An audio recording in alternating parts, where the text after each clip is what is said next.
नमस्कार मित्रों, हम सिंथेसिस ऑफ सेंटेंसेस पढ़ रहे थे। अभी तक हमने पिछले 3 वीडियो में सिंथेसिस दो सिंपल सेंटेंस के कंबाइन सिंपल सेंटेंस कैसे बनते हैं इन्हीं के बारे में पढ़ा। और हमने आपको पिछले वीडियो में बताया था कि दो सिंपल सेंटेंस कंबाइन होकर कैसे बनते हैं।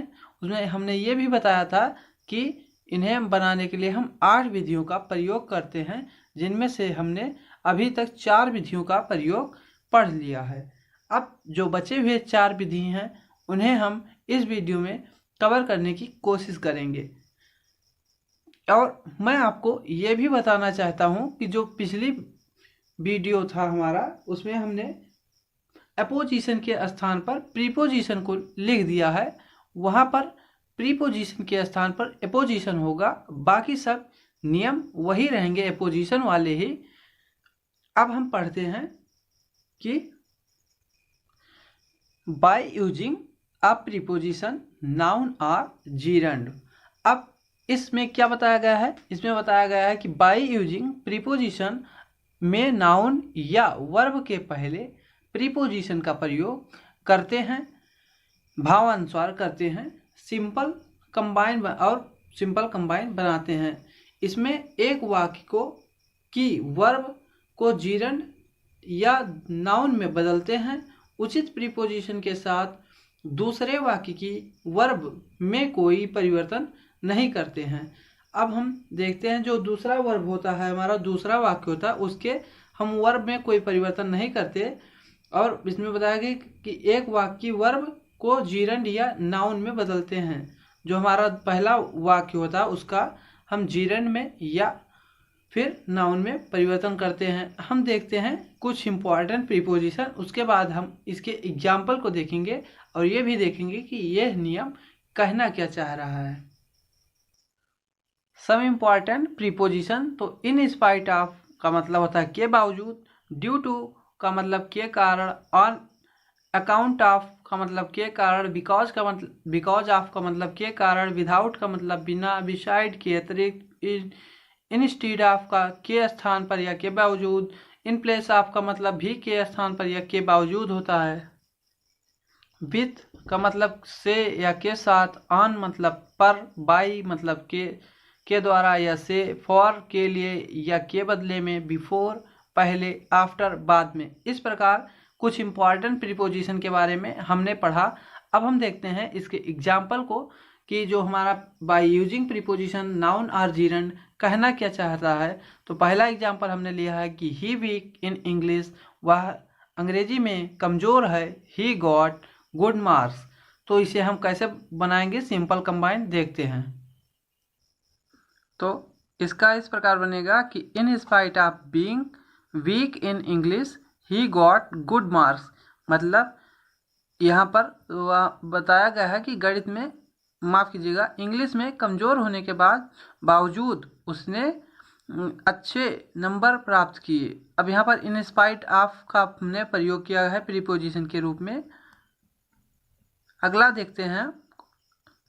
अगला एग्जाम्पल हमने लिया है कि she did not appear in the examination, वह एग्जाम में नहीं दिखाई दी क्योंकि शी वाज इल। अब हम इसका कैसे बनाएंगे, प्रीपोजिशन लगाकर देखते हैं इसका।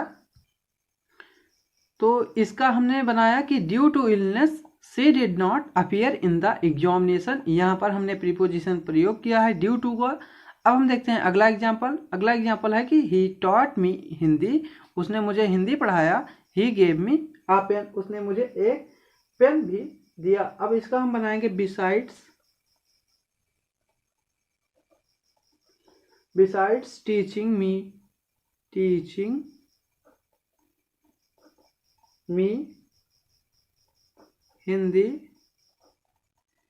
अब फिर लिखेंगे, कामा लगाएंगे यहाँ पर, ही गेव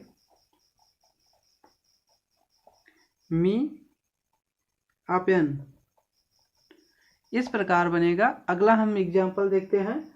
अगला एग्जाम्पल है कि Raman failed he heard the news he started weeping, वह रोने लगा। रमन फेल हो गया, उसने यह खबर सुनी और ही स्टार्टेड वीपिंग, वह रोने लगा। अब हम इसका कैसे कंबाइन बनाएंगे, 3 सेंटेंसेज हैं यहाँ पर, उसे हम देखते हैं। इस प्रकार बनेगा कि ऑन हियरिंग, यहाँ पर प्रीपोजिशन ऑन को लिया गया है। On hearing the news of failure he started weeping, और यहाँ पर हमने जीरंड बनाया है। अब हम देखते हैं अगला क्या कहता है कि बाय यूजिंग एडजेक्टिव का प्रयोग करके हम कंबाइन कैसे बनाएंगे, सिंपल कंबाइन, उसे हम देखते हैं। इसमें बताया गया है कि जब वाक्य में कोई नाउन दिया हो और दूसरे वाक्य में उसकी विशेषता बताने वाला एडजेक्टिव दिया हो, तब उस एडजेक्टिव को नाउन से पहले प्रयोग करके सिंपल कंबाइन बनाते हैं।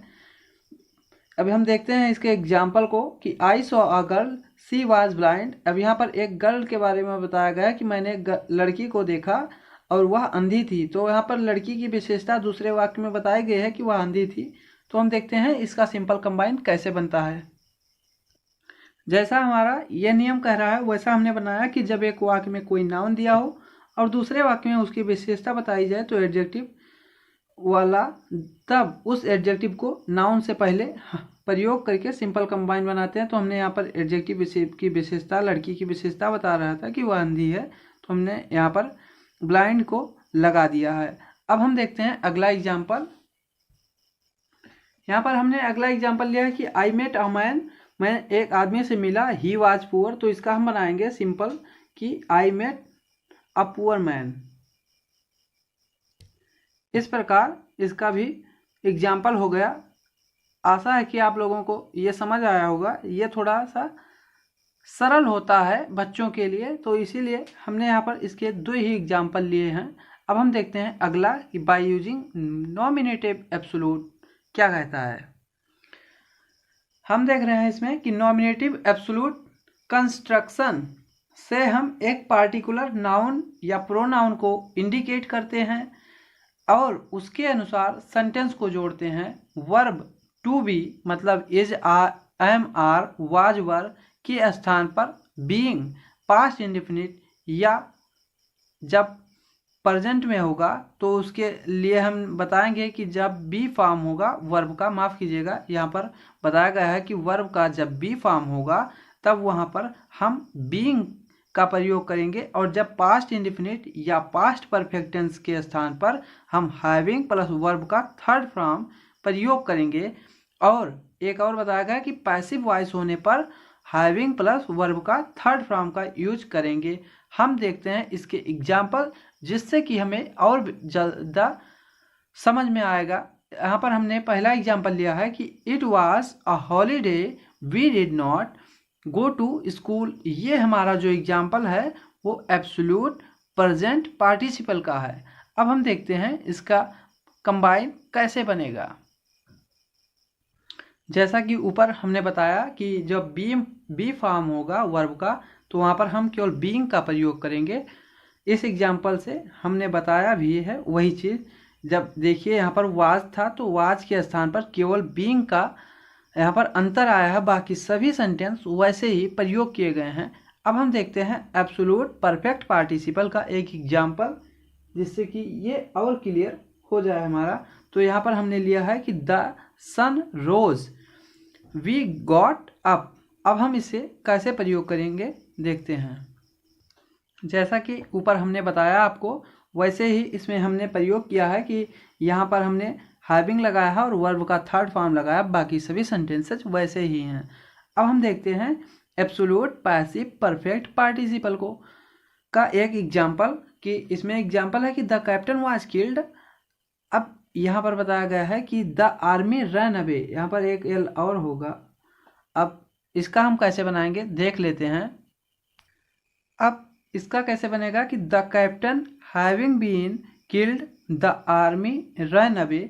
आप लोग ऐसा कीजिएगा कि जो पैसिव वॉइस वाला हमने बताया कि हैविंग है वहाँ पर बीन फिर वर्ब का थर्ड फॉर्म लगेगा। इसे आप पढ़ा लीजिएगा कि बीन हैविंग के बाद बीन आएगा और बीन के बाद वर्ब का थर्ड फॉर्म आएगा। अब हम देखते हैं अगला।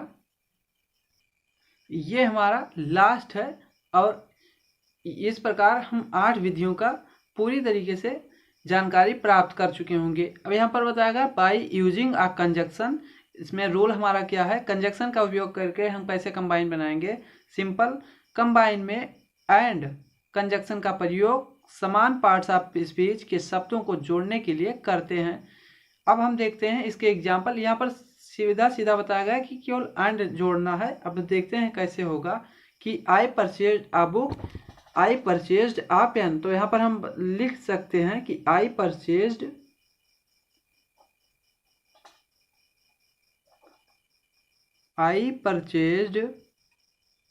अ बुक एंड पेन। अब हम देखते हैं दूसरा एग्जाम्पल कि I take tea, I take coffee. तो यहाँ पर लिखेंगे हम I take tea and coffee.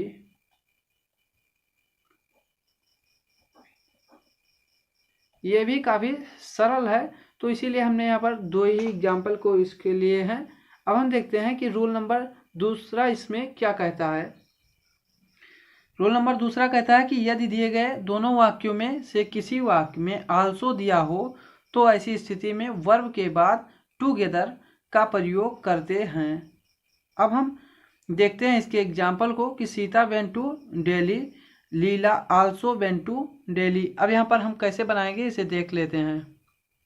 जैसा कि रूल नंबर 2 ने बताया था वैसा ही हमने इस एग्जाम्पल में भी किया है कि सीता एंड लीला, यहाँ पर एंड लगाकर हमने दोनों व्यक्तियों को जोड़ लिया है और इसके बाद में हमने टुगेदर लगाकर बताया है। अब हम देखते हैं दूसरा एग्जाम्पल कि दूसरा एग्जाम्पल हमारा क्या कहता है कि I saw the Taj Mahal, I also saw the red fort. अब हम इसको बनाएंगे कि I saw together, I saw together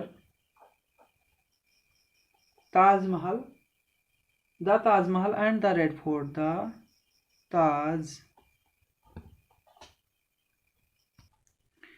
तो हमने बना लिया है कि I saw together the Taj Mahal and the red fort.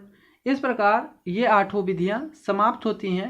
आशा है कि आपको हमारा ये वीडियो भी पसंद आया होगा। अब हम मिलते हैं अगले